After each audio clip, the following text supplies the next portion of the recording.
Le prophète Branham a prophétisé sur cela et aujourd'hui ça s'est réalisé. Ça serait quoi la suite, prophète?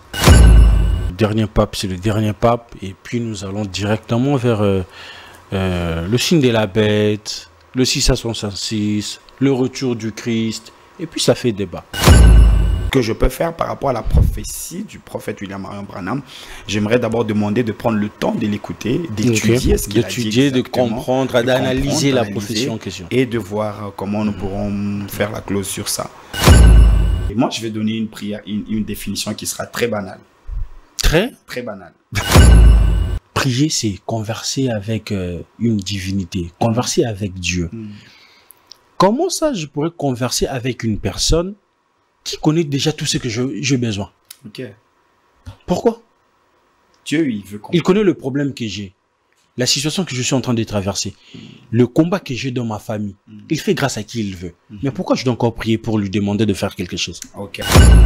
Est-ce que vous savez que plus vous commencez à devenir proche du Seigneur, quand vous vivez beaucoup en communion avec Dieu, il est fort probable que vous n'ayez même pas beaucoup de demandes à lui faire. Tu as reçu le Seigneur. Tu tombes dans les péchés, le Saint-Esprit est avec toi. Mais la personne qui vit dans la fornication, qui prend l'alcool, qui vit dans des choses qui ne glorifient pas Dieu, le Saint-Esprit reste aussi toujours là où il est attristé, il faut se restaurer, mais faire le mise à jour ou comment?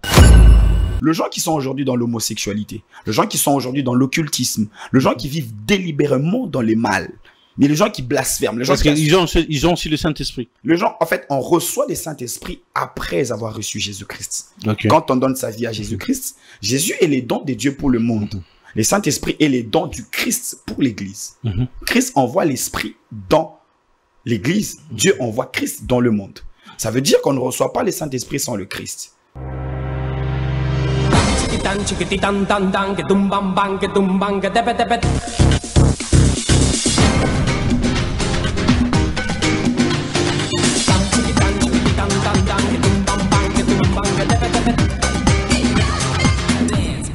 Bonsoir et bienvenue à ce nouveau numéro de votre émission Plateau d'honneur animé par les vôtres de toute une génération. Vous êtes en train de nous suivre en direct sur Congo Buzz Télévision, la chaîne de la Nouvelle République. Je dis un grand merci à cette équipe dynamique de Congo Buzz Télévision qui permet que les choses se passent super bien. La technique aujourd'hui, encore la direction de production est gérée par celui qu'on appelle Bestel, Chrislin, Kim, Yakalonda, en tout cas un grand merci à vous les amis ensemble. Comme je ne cesse pas de les dire que nous sommes en train de faire un travail remarquable, donc un travail des titans. Si vous aimez ce que nous sommes en train de faire, la meilleure façon de nous soutenir, c'est de vous abonner, d'activer la cloche de la notification et ça fera énormément plaisir. Vous voulez bien nous aider au-delà de ce que nous sommes en train de dire ici, il y a nos numéros qui sont là affichés. Vous pouvez toutefois nous aider matériellement ou encore avec le finance Ikosala vraiment et Kitoko Makasi. Ça fait, je dirais quoi, 3 semaines, 1 mois qui nous a pas accordé l'interview ou encore cet entretien, mais très habitué de cette émission. Lui, c'est qui? C'est Prophète Boukazaki. J'ai dit bonsoir et bienvenue. Bonsoir, merci beaucoup. Vous allez bien, Prophète? Ça va par la grâce de Dieu, vous-même? Oui, ça va, ça va. Dieu fait grâce. Très habitué de cette émission. Nganoto banda na thématique mususu. Aussi ça, thématique mususu allez. Et ça lit débat. Sinon, comment l'évolution de l'église va enflammer? Est-ce que Tozango sous bien photos c'est l'année prochaine? Cette année, il y aura bel et bien Vallée enflammée. Nous sommes en mai. Je crois que déjà nous allons commencer. Nous commençons déjà les préparatifs. Nous avons déjà commencé. La communication bientôt va lancer des spots et des teasers sur les réseaux sociaux par rapport à ça. Mais en juillet, déjà, nous allons commencer. Ah, c'est pour le mois de juillet. C'est pour le mois de juillet. Mais, non, tout côté, Vallée enflammée, mais bon, tout communiquera à Mouké et tout. Pourquoi Vallée enflammée d'abord? Vallée enflammée, c'est une vision que le Seigneur nous avait donnée. On était dans un temps de prière. Et nous avons vu comme un creux, comme une vallée au fait, dans laquelle il y avait une flamme qui s'allumait, une flamme qui était très forte. Il y avait un feu terrible et le Seigneur me montrait, il y avait comme des métaux qui étaient rouillés. Et quand j'étais dans le feu, et pendant qu'on était en train de jeter toutes ces choses-là, cela a été purifié par le feu. Et il y avait des personnes aussi qui avaient des maladies dans les corps, qui avaient des cas compliqués, qui tombaient dans cette fossée-là. Bizarrement, au lieu de se casser, au lieu de mourir par le feu, il y sortait, restauré, purifié, rétabli. Et le Seigneur m'a dit, tu vois cette vallée, c'est une vallée enflammée. Réunis les gens pendant des moments forts de prière où vous allez allumer le feu. Et nous a donné le livre d'Ézéchiel qui dit, les efforts ne servent à rien, le feu ne s'en va que par la rouille. C'est comme ça qu'inspiré par le Seigneur, nous avons commencé à organiser ces moments où le peuple de Dieu viennent et sont sérieusement et fortement bénis, visités par la grâce, par le feu de la prière. Journée Moko Kaka. Non, non, non, non. Ah, ok. Ah, je me rappelle la première fois nous avons eu Vallée Enflammée et Zaki une seule journée.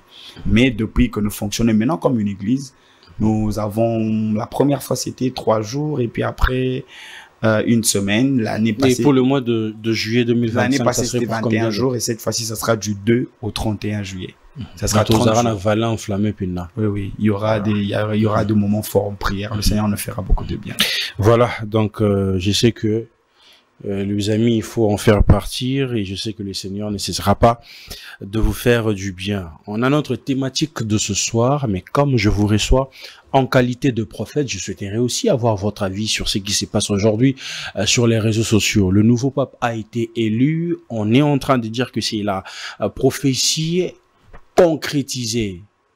Le prophète Branham a prophétisé sur cela et aujourd'hui ça s'est réalisé. Ça serait quoi la suite, prophète? J'ai suivi vite fait sur la story de quelqu'un cette prophétie que le prophète Branham avait donnée. Déjà, nous savons que le prophète Branham, c'est l'un des prophètes majeurs du temps de la fin, qui a, par ses prophéties orientées, dit de choses claires qui se sont manifestées comme ça. Je me rappelle d'ailleurs la dernière fois, j'étais aux États-Unis, j'étais allé à Kentucky, je suis allé à Louisville, je suis allé voir sa tombe. Parce que c'est quelqu'un, pour moi, c'est pratiquement un ange de l'Éternel, le prophète William Branham. Et j'ai suivi cela, mais je ne suis pas vraiment entré en profondeur pour étudier, comprendre la vision, la prophétie telle qu'il l'avait donnée. Vite fait, j'ai juste effleuré, mais je n'ai pas encore étudié exactement ce qu'il avait dit. Est-ce qu'on est en train de dire que le dernier pape, c'est le dernier pape, et puis nous allons directement vers... le signe de la bête, le 666, le retour du Christ, et puis ça fait débat. Jésus a promis de revenir depuis, nous l'attendons, nous sommes impatients. La Bible dit dans Apocalypse, je crois au 20e verset et 20e chapitre, pardon, l'épouse, 20 ou 21 si je ne m'abuse, l'épouse et l'église disent viennent. Nous soupirons au retour du Seigneur, mais il y a des signes que le Seigneur avait donnés, mais par cela aussi, quand nous voyons déjà comment la toile est en train d'être tissée, comment les événements se passent, je pense que nous devons nous préparer pour voir ces choses-là. Mais je crois que la fin proprement dite, il y a encore des événements qui doivent arriver. J'étais en train de dire que l'analyse que je peux faire par rapport à la prophétie du prophète William Marion Branham, j'aimerais d'abord demander de prendre le temps de l'écouter, d'étudier ce qu'il a dit exactement, de comprendre, d'analyser la prophétie en question. Et de voir comment nous pourrons faire la clause sur ça. Je souhaiterais bien vous recevoir encore sur ce point-là. C'est vraiment de parler de... voilà. Oui, c'est très important pour que le peuple de Dieu puisse être instruit. Alors, prophète, la thématique de ce soir, c'est la prière et le jeûne. Aujourd'hui, nous savons que le Congolais ou encore très grande partie de la population du monde se donne plus maintenant dans la prière. Le retour du Christ, le catastrophe naturelle, tout ce qui se passe aujourd'hui, en tout cas, ils ont payé sous bateau. Envie, peposa, yarukangama, nansambe. Alors, qu'est-ce que la prière et qu'est-ce que le jeûne? Parce que la thématique de ce soir, c'est la prière et le jeûne. Qu'est-ce que la prière? Qu'est-ce que le jeûne? Nous avons plusieurs définitions de la prière. On a beaucoup du temps vraiment pour... Telle que moi j'ai apprise quand je me suis converti, c'est la prière, c'est la communication entre Dieu et son Fils, communiquer avec Dieu. Il y a plusieurs définition. Il y a aussi plusieurs formes de prière. Nous avons la prière d'adoration, la prière de louange, la prière de repentance, la prière d'action de grâce. Tout ça, ce sont des bonnes définitions. Et cheminant avec le Seigneur, le Saint-Esprit a eu à nous inspirer aussi en nous donnant certaines définitions. Mais nous nous rendons compte que le monde de la prière est tellement vaste qu'il y a eu tellement de généraux de la prière que ces derniers ont eu chacun à donner sa définition par rapport à cette merveilleuse activité dont nous parlons, qui est la prière. Et moi, je vais donner une définition qui sera très banale. Très banal. Je vais dire comme ça, la prière, c'est prier. Oh, la prière, c'est prier. Prier, oui. Donc, c'est comme un parler, c'est parler. La prière, c'est prier. Ça veut dire quoi? La prière, c'est une activité. Ce n'est pas, en fait, comme... Il y a comme des choses passives et des choses actives. La définition de la prière, elle peut nous donner des super bonnes informations. Mais si on connaît cette définition et qu'on ne prie pas, ça ne sert à rien. Je ne voudrais pas amener une définition de trop, parce que les enfants de Dieu, ils lisent. Mais j'aimerais dire aux enfants de Dieu, c'est simple ce que je disais. Je m'excuse si les gens ne vont pas aimer le mot banal, mais je pense que certains vont trouver cela banal. Moi, je dis que la prière, c'est prier. Pourquoi j'ai dit la prière, c'est prier? Parce que avoir la définition de la prière ne suffit pas. Mais prier, c'est ce qui est important. La prière, c'est une vie. Et je la définis comme étant l'oxygène de l'homme intérieur. La prière, c'est l'oxygène de l'homme intérieur. L'homme intérieur, celui qui vient par la nouvelle naissance, cet homme-là respire grâce à la prière. Et il faut prier pour que cet homme soit en train de recevoir l'oxygène, pour qu'il vive avec cette prière. Mais prophète, on dit que prier, c'est converser avec une divinité, converser avec Dieu. Comment ça, je pourrais converser avec une personne qui connaît déjà tout ce que j'ai besoin? Ok. Pourquoi? Dieu, il veut Il connaît le problème que j'ai, la situation que je suis en train de traverser, le combat que j'ai dans ma famille. Il fait grâce à qui il veut. Mais pourquoi je dois encore prier pour lui demander de faire quelque chose? Ok, c'est une très bonne question. Vous savez, en fait, on ne prie pas seulement pour dire à Dieu ce qui se passe dans nos vies. Nous prions parce que la prière, c'est un moyen de communion et de communication. 2 Corinthiens chapitre 3, chapitre 13, le verset 13, la Bible dit que la grâce de notre Seigneur Jésus-Christ, l'amour de Dieu le Père et la communication, la communion du Saint-Esprit soient avec vous. Si les enfants, la Bible dit dans 1 Thessaloniciens chapitre 5, le verset 17, si je ne m'abuse, la Bible dit prier sans cesse. Ça doit être 5, 17 ou 23, si je ne m'abuse. La Bible dit prier sans cesse. C'est là, ne sous-entend pas qu'on doit rester quotidiennement, à tout moment, fermant les yeux en train de prier.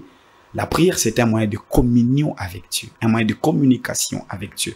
Après la chute adamique, c'est dans Genèse 4, après la naissance de Noch, si je ne m'abuse, où la Bible dit que les hommes commença à invoquer l'Éternel.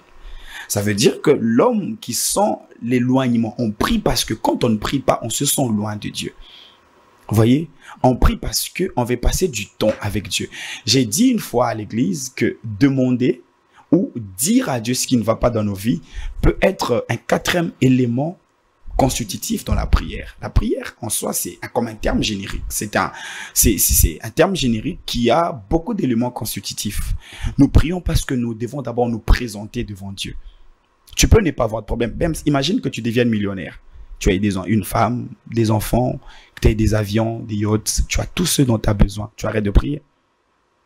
Imagine que tu as beaucoup de domestiques, tu as tout ce dont tu as besoin. Ça veut dire que tu vas arrêter de prier. Voilà les pièges.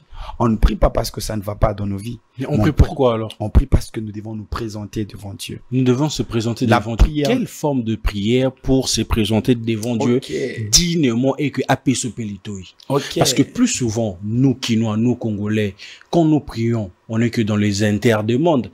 Seigneur, je veux ça. Voilà Seigneur, pourquoi les gens ne sont pas efficaces. Quelle forme de prière pour toucher le cœur de Dieu? Voilà pourquoi les gens ne sont pas efficaces dans la prière. Quand les gens sont toujours... Vous voyez les prières qui consistent à demander ou à chasser les démons ou à réparer les dégâts que nous avons causés dans nos vies, que nous avons connus dans nos vies. Ce sont des prières réparatrices. Des prières un peu comme si nous voulons réparer ce que le diable a fait. Mais il y a aussi des prières préventives. Il y a aussi des prières comme des prières garde-fous. Vous faites des prières sans peut-être... avoir peur de quelque chose, mais ces prières peuvent vous aider dans la vie. La prière, c'est une dynamique. La prière, c'est un monde dans lequel entre celui qui veut rester près de Dieu. Vous voyez, est-ce que vous savez que plus vous commencez à devenir proche du Seigneur, quand vous vivez beaucoup en communion avec Dieu, il est fort probable que vous n'ayez même pas beaucoup de demandes à lui faire. Vous pouvez juste vous approcher de lui, il s'approche de vous. Et dès que Dieu est là, vous avez l'impression que vous êtes comblé. Vous commencez juste à lui parler, vous passez du temps avec Dieu. J'aimerais que les enfants de Dieu qui vont nous suivre, ils comprennent, ils sachent que la prière, ce n'est pas d'abord pour demander. Dieu n'a pas. C'est vrai, l'homme dialoguait avec Dieu dans le jardin d'Éden. Mais après la chute adamique, l'homme s'est éloigné de Dieu, vous voyez. Et puis, l'homme a commencé à créer une machine qui pouvait lui permettre de communier avec Dieu. Un téléphone par lequel il peut appeler Dieu. Ce téléphone-là, c'est le téléphone de la prière. Je crois que toi et moi, quand nous discutons souvent, on n'a toujours pas de demandes à se faire. La prière, c'est un moyen de se rapprocher de Dieu. Vous voyez, vous pouvez avoir pas mal de demandes, vous pouvez avoir beaucoup de plaintes à faire au Seigneur. Vous pouvez bien le faire pendant que vous avez le temps de demander, mais à un moment, prenez le temps de vous recueillir. Prenez le temps de communier avec Dieu. Imaginez que on doit demander à Dieu. Vous venez de vous réveiller à 5 heures du matin. Vous avez prié de 18 heures à 19 heures ou de 18 heures à 20 heures chez vous. Vous dormez. Vous vous réveillez à 5 heures. Je dois encore prier. Vous devez encore demander. Non, mais écoutez. Mais par exemple, sur ce point-là, je prie à 19 ou à 20 heures. Par exemple, moi, je prie à minuit avant de dormir. Ouais. Je me réveille à 7 heures. Je dois encore prier pour demander quoi? La protection divine? Je parle pas. J'étais en train de dire que la demande ou le fait de se confier à Dieu peut être un troisième ou quatrième élément constitutif dans la prière. On ne prie pas seulement pour demander. On ne prie pas seulement pour demander. On ne prie pas seulement pour accuser nos ennemis. On ne prie pas seulement pour faire comprendre ou signifier à Dieu ce qui ne marche pas. Déjà, vous avez dit tantôt que Dieu sait déjà ce dont nous avons besoin. Pourquoi devons-nous prier? Nous ne prions pas pour expliquer à Dieu ce qui ne marche pas, parce qu'il le sait. La Bible le dit d'ailleurs. Nous prions d'abord en prélude, nous prions pour nous rapprocher de Dieu. Mais quel genre de prière pour se rapprocher de Dieu? Ok. Si je dis que celui qui demande ne se rapproche pas de Dieu, ça peut être abusivement que je vais le dire.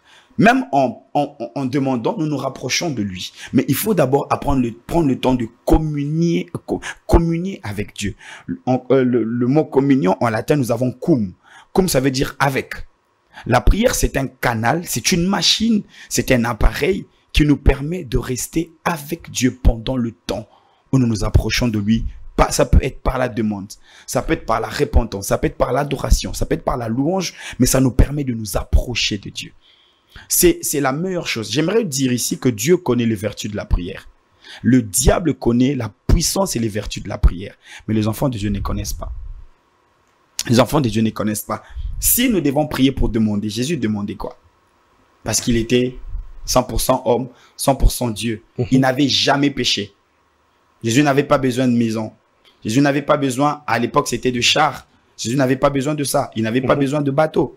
Vous voyez? Mais Jésus, la Bible dit, chaque nuit il priait. Mais la question que je me pose, il priait pour dire quoi? Il prenait le temps de communier avec son Père. La Bible dit par exemple quoi? Ésaïe, ça doit être Ésaïe chapitre 60 ou Ésaïe chapitre 61. La Bible dit, debout et rayonne, car voici ta lumière.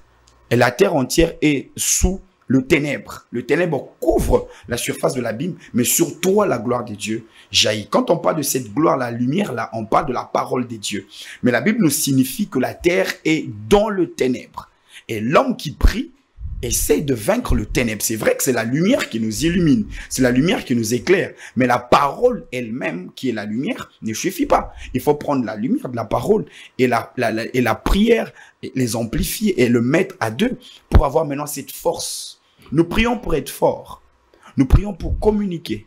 Nous prions pour nous approcher ou nous rapprocher de Dieu. Nous prions pour rester avec Dieu. Nous prions pour avoir des informations directes de la part du Seigneur. Nous prions aussi pour essayer de ressembler au Seigneur. Nous prions aussi pour avoir la capacité de vaincre la tentation. Vous voyez, nous prions aussi pour être debout.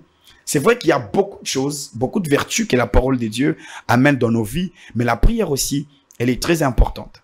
Et nous allons développer ça. Mais on a quel genre? Est-ce que adorer, confession, intercession, supplication, action de grâce est une forme de prière aussi? En quelque sorte, ce sont des formes de prière. Mais je pense que cette théologie-là, cette théorie et ces formes de prière-là, ça a créé comme un piège. Comment? Je suis pas contre. Je l'ai fait, je continue à le faire. Mais on va expliquer comme ça.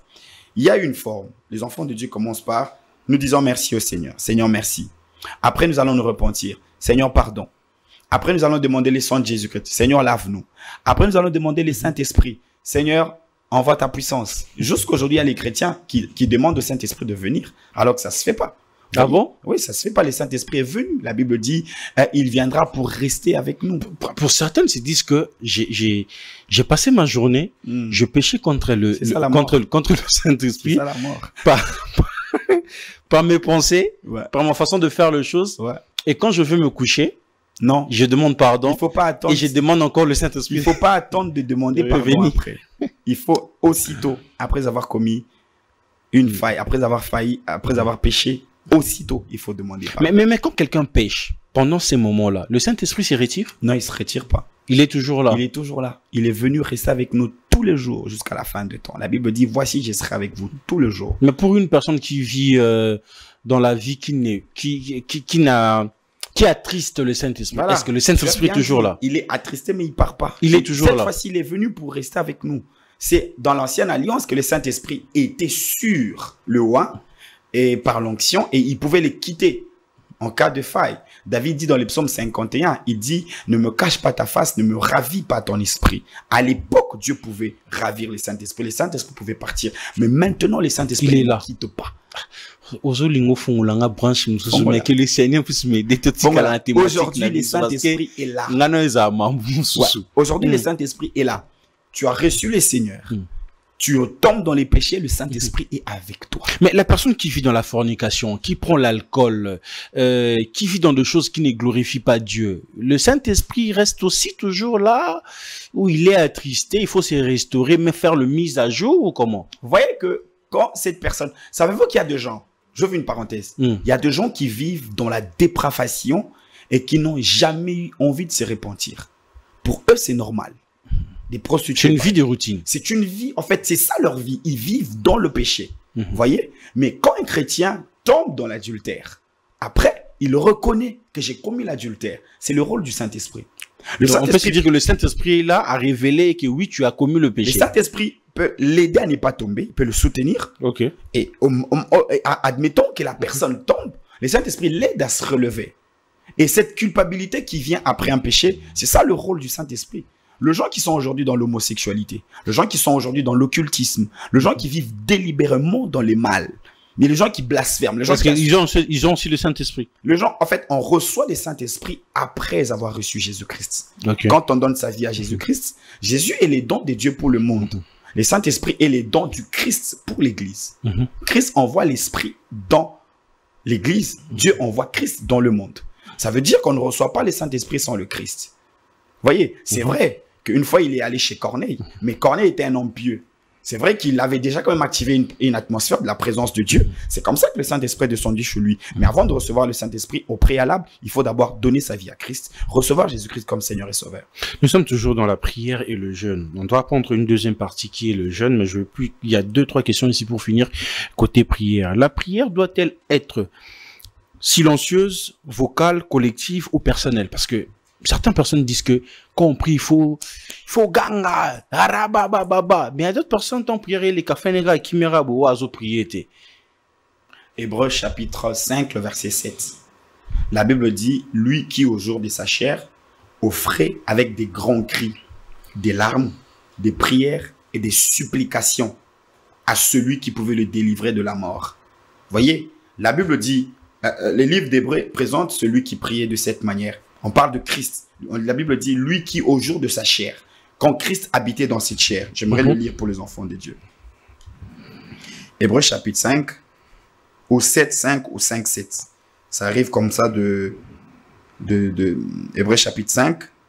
Ok, Hébreux chapitre 5, le verset 7. La Bible dit, pendant sa vie terrestre, Christ présenté avec des grands cris, avec des larmes, avec des prières et des supplications à celui qui pouvait le sauver de la mort, et il a été exaucé à cause de sa piété.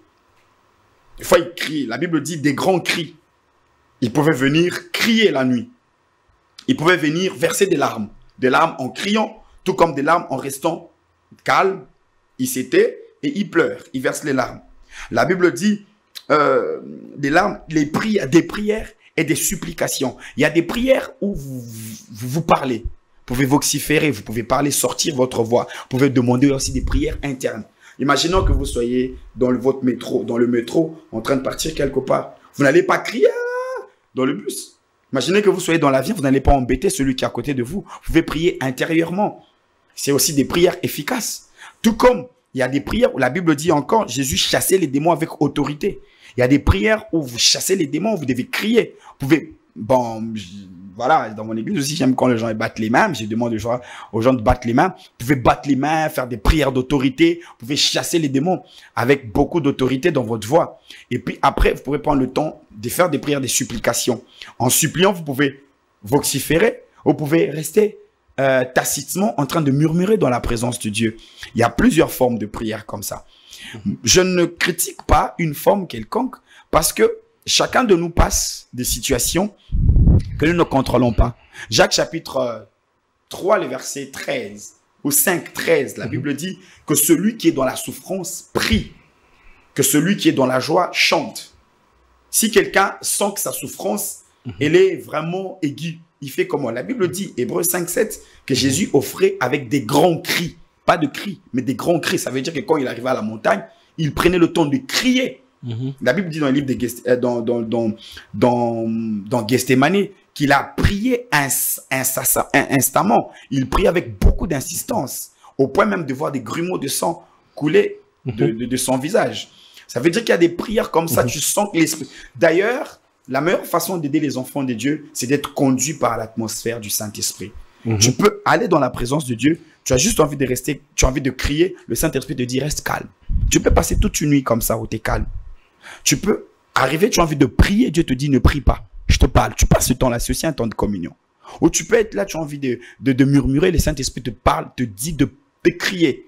Vous voyez, c'est toutes les formes de prière là, elles peuvent nous être données par le Saint-Esprit dans le but d'être exaucées. Mais Dieu exauce-t-il toutes les prières? Pas toutes les prières. La Bible dit dans les livres de Jacques, vous demandez, vous ne recevez pas parce que vous demandez mal dans le but de satisfaire votre convoitise. Quand ce sont des prières charnelles, quand ce sont des prières qui sont contre la volonté de Dieu. Mais qu'est-ce que vous êtes en train de... qu'est-ce que vous pensez de... Quoi ça? De prière charnelle. C'est quoi le prière charnelle? La prière charnelle, c'est une prière qui est inspirée purement de la convoitise charnelle. Des prières qui est motivée par les désirs charnels. Vous voulez à tout prix avoir quelque chose que le Seigneur n'a pas prévu de vous donner. Ou une prière vindicative. Vous voulez vous venger de quelqu'un qui vous a peut-être, que Dieu a utilisé pour vous briser. Vous savez, il nous est tous arrivé. Moi, j'éveille beaucoup sur mon cœur par la grâce de Dieu. C'est l'Esprit qui m'en donne cette capacité. Mais il arrive souvent à l'être humain de souhaiter la vengeance ou les mal de celui qui l'a trahi. Quand quelqu'un vous trahit, il vous arrive toujours de lui souhaiter que quelque chose de mauvais lui arrive. Et si Dieu pouvait accomplir tous ses désirs, qu'elle serait devenue la terre? Parce que, imagine que tu sortes là, on te pique ton téléphone. Tu maudis directement ce garçon-là. Et si Dieu devait le faire? Vous voyez? Ça veut dire qu'il y a des prières comme ça, purement charnelles. De prières motivées par la convoitise. Ton ami qui achète une voiture, tu ne dors plus. Dieu, je dois acheter la voiture moi aussi. Ton ami qui se marie, c'est vrai que c'est un droit purement légitime d'acheter sa voiture, mais quand c'est par convoitise, vous voyez, ça n'a pas de sens. Il y a quelque chose, un domaine précis que j'aimerais quand même énumérer. Il y a aussi des prières que le Seigneur recommande dans Matthieu. Il dit, quand vous voulez prier, rentre dans ta chambre, ferme la porte derrière toi. L'intimité, ces prières d'intimité, elles sont très efficaces. Ces prières faites en secret. Il y a des gens qui prient, qui vous disent jamais qu'ils prient. Vous voyez, je ferme cette parenthèse-là. J'étais en train de parler des prières comme une prière qui est contre la volonté de Dieu. Ah, il y a aussi des prières contre la volonté de Dieu. Oui. Une prière qui est contre la volonté de Dieu. Vous pouvez prier un voleur qui dit Nzambe soin baba kangangate. Voler déjà, c'est un péché. Et il demande au Seigneur d'être avec lui pendant ces temps-là. Je ne sais pas. Permettre, je sais pas. Mais quand vous admettez une prière contre la volonté de Dieu, vous priez pour demander à Dieu la permission d'aller pécher. Je sais pas. Dieu est tellement grand, l'amour de Dieu est tellement immense. Je ne sais pas s'il va exaucer, mais je pense, étant dans la parole de Dieu, allant sur la base biblique, je pense que certaines prières, Dieu ne les exauce pas. Vous voyez, oui, certaines prières, Dieu ne les exauce pas. Il y a aussi des prières que Dieu exauce. Les prières pour lesquelles Dieu a un faible, vous les faites aussitôt, ipso facto, le Seigneur vous exauce. Nous allons prendre une deuxième partie pour finir, prophète. Nous avons pris 30 minutes pour la prière. Mais est-ce que jeunes, ils ont benga attention à Nzambe pour réaliser souhait moroboye, ou comment est-ce que jeune paysan biblique? C'est biblique, si, c'est biblique. Le jeûne est biblique. Il faut jeûner. La Bible recommande. Il faut jeûner. Et dans Actes des Apôtres, on montre comment les apôtres jeûnaient. Le rôle à jeune est nini, la vie chrétien. Je vais juste vous donner un verset biblique. Dans Acte 1, je crois, Acte 1, je vais faire une démonstration. Vous allez comprendre pourquoi les chrétiens doivent jeûner. Je vais lire Acte chapitre 1, Acte des Apôtres chapitre 1, le 25e verset. La Bible dit, ils firent 24, ils firent cette prière au Seigneur, toi qui connais le cœur de tous, désigne lequel de ces deux hommes tu as choisi pour prendre part à ces mystères et à cette charge d'apôtre que Judas a abandonné pour aller à la place qui est la sienne. Ils tirèrent au sort, le sort tomba sur Matthias qui fut associé aux 11 apôtres.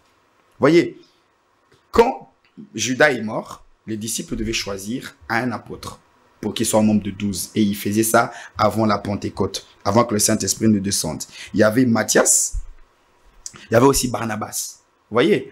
Et à l'époque, pendant qu'ils ne savaient pas encore comment jeûner, ils avaient un choix très important à faire. Les disciples sont allés vers le Seigneur pour que le Seigneur les aide à tirer au sort. La Bible dit, ils prièrent et le sort tomba sur Matthias. Ça, c'était une façon de tâtonner terrible. Les hommes qui étaient appelés à diriger l'église étaient incapables d'avoir la lucidité dans le choix. Et ils faisaient des choix. Ces choix-là, ils l'ont fait en tâtonnant. Ils ont demandé à Dieu de les aider à tirer au sort. Et quand ils ont tiré au sort, ils ont choisi un apôtre qu'on appelait Matthias. Vous voyez? Mais quand vous arrivez juste dans Acte 13, quand le Saint-Esprit est descendu, vous voyez que les choses sont tout autres. Dans Acte 13, la Bible dit, pendant qu'ils jeûnaient et priaient, l'Esprit dit, mettez-moi à part Saul et Barnabas. Quand dans Acte 1, ils devaient choisir le 12e qui devait remplacer Judas, ils ont tâtonné, ils ont tiré au sort. Voilà. Le jeûne crée cette atmosphère où l'homme est maintenant capable d'être illuminé, d'être clairement instruit par Dieu.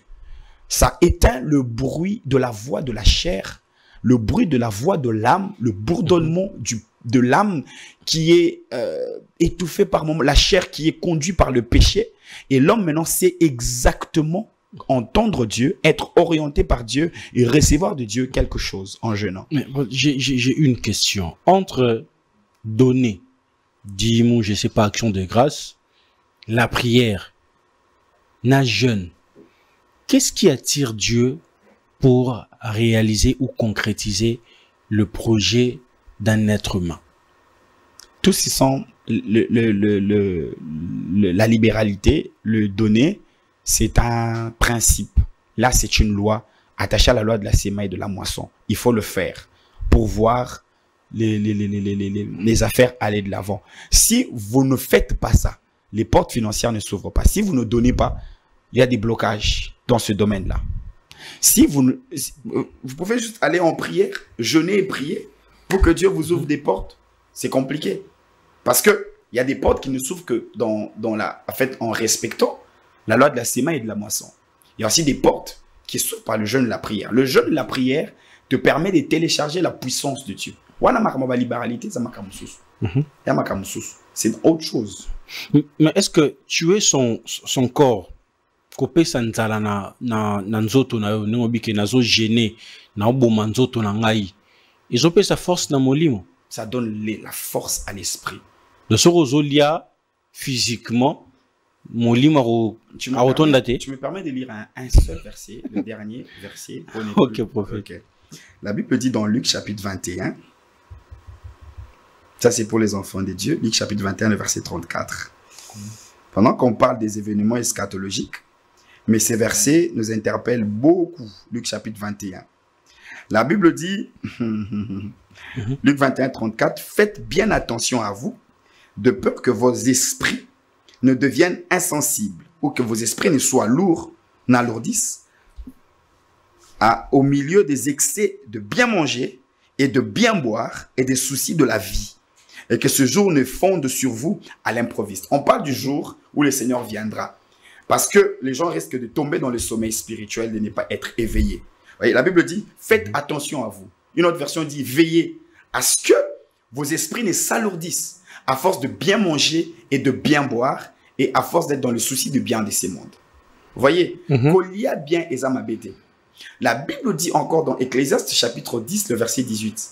Malheur à toi, pays dont le roi est un enfant qui mange dès le matin. Mais heureux est le pays dont le roi est de la classe noble, qui mange au moment opportun. Je n'ai pas un problème avec le fait de manger, mais la Bible dit, la Bible dit ici que à force de se goinfrer, vous nourrissez bien votre chair et vous alourdissez votre esprit. Il faut manger bien pour nourrir le corps, parce qu'un corps sain, on dit un esprit sain dans un corps sain. Il faut bien manger, il faut bien se nourrir. Mais vous savez très bien que, la Bible dit très bien que, à force de très bien manger, de très bien boire, vous risquez d'alourdir votre esprit. Vous risquez d'être lourd. Et la chair ne communique pas avec le Seigneur.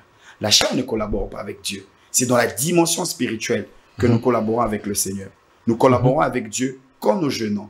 Et du coup, quand la chair, elle est très bien nourrie, elle est très bien nourrie, elle a tout ce dont elle a besoin, il y a beaucoup de probabilités que l'esprit diminue. Parce que la Bible dit la chair est faible. Et quand vous collaborez, vous nourrissez trop ce qui est trop faible, vous n'allez pas résister contre les attaques du monde des ténèbres. Vous n'allez pas résister contre les puissances maléfiques. Car la Bible dit, nous n'avons pas à lutter contre la chair et les sangs. Vous voyez, ça veut dire que votre esprit doit être aiguisé pour résister face aux tempêtes, aux vents et aux vicissitudes de la vie. Mais prof, nous allons tout doucement vers la fin parce que nous sommes déjà on est déjà en train de nous signaler. Mais entre la prière, la jeûne, qu'est-ce qu'on doit plus Les deux éléments sont très importants. C'est très important de cumuler. C'est très important de faire les deux. C'est vrai qu'il faut mettre un peu de répit pour le jeûne. À un moment, on arrête de jeûner pour récupérer un peu et puis reprendre, vaguer à l'activité. Mais je pense que la prière, la Bible n'a pas dit jeûner sans cesse. La Bible a dit prier sans cesse. En jeûne, déjà aussi, le jeûne ne doit pas être une routine ecclésiastique ou, comme je vais le dire, religieuse pour le mot approprié, c'est une activité religieuse. Le jeûne doit être une activité que le Saint-Esprit suscite en toi. L'Esprit peut te dire, vas-y, jeûne, je veux passer du temps avec toi. Ou tout comme quand quelqu'un sent le besoin de se rapprocher de Dieu, il peut aller dans un temps de jeûne. Il peut aller pour jeûner. Mais c'est toujours important de cumuler sans pour autant oublier que la Bible n'a pas dit de jeûner sans cesse. Sinon vous allez... Mais comment concilier prière, jeûne et vie quotidienne, donc le travail, les études, comment? Ah, ça c'est une question très importante.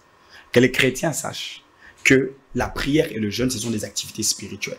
Le jeûne devient très pesant, très lourd quand c'est quelque chose qu'on aborde dans la chair. Quand vous jeûnez dans la chair, vous dites « Ah, Nazo jeûner, je suis en train de jeûner. » D'ailleurs, Christ recommande de ne pas avoir une mauvaise mine quand on jeûne. La Bible dit « Quand vous jeûnez, lavez-vous, parfumez-vous, pour que les hommes ne le sachent pas. Faites que ça soit quelque chose que vous faites en secret. » Et tout ce qui est fait en secret, c'est ce qui est spirituel. Les sorciers, ils jeûnent. Les occultistes, ils jeûnent. Retenez que le jeûne et la prière, ce n'est pas des activités qui ne sont faites que chez le chrétien. Les hindous, ils jeûnent. Les musulmans, ils jeûnent.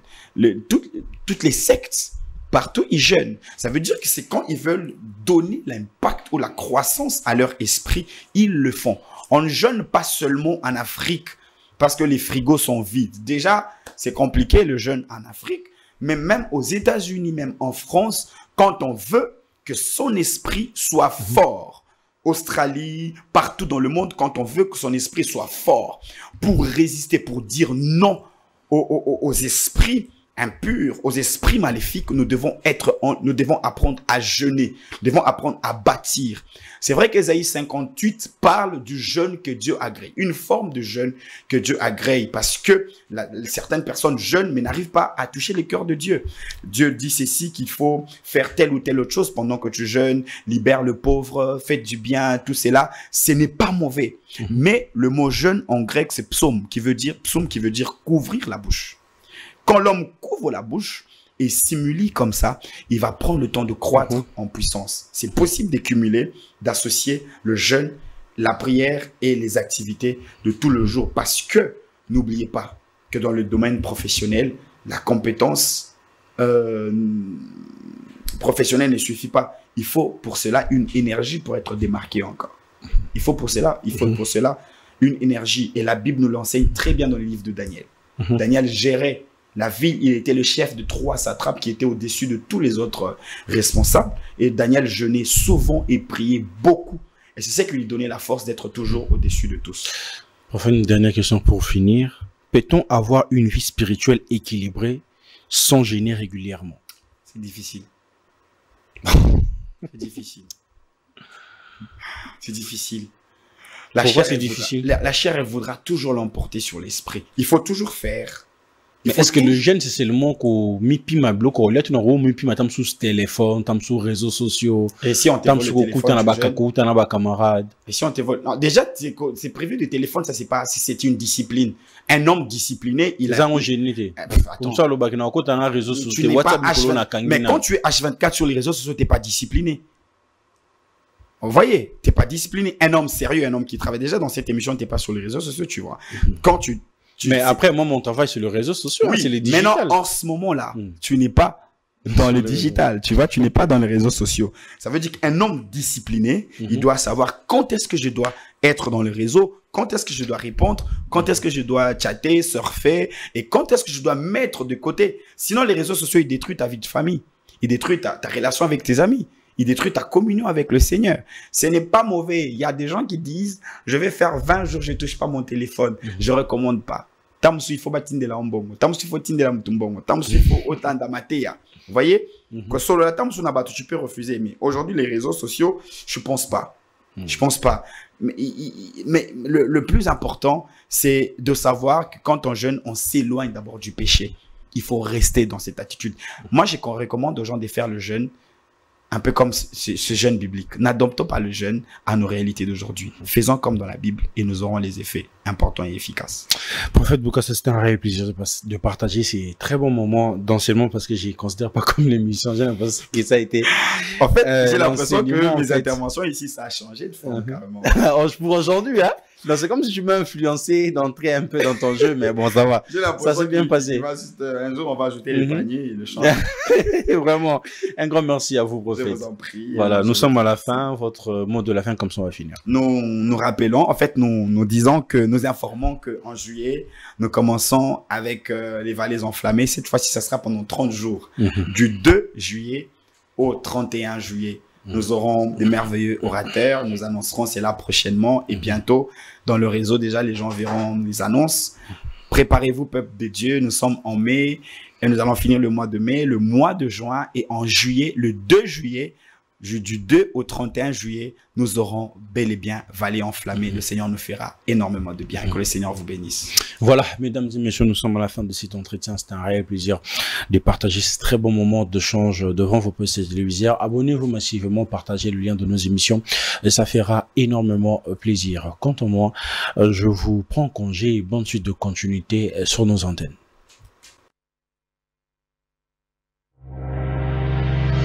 Chiquitán, chiquititán, tan, tan, que tumban, ban, que tumban, que tepe, tepe.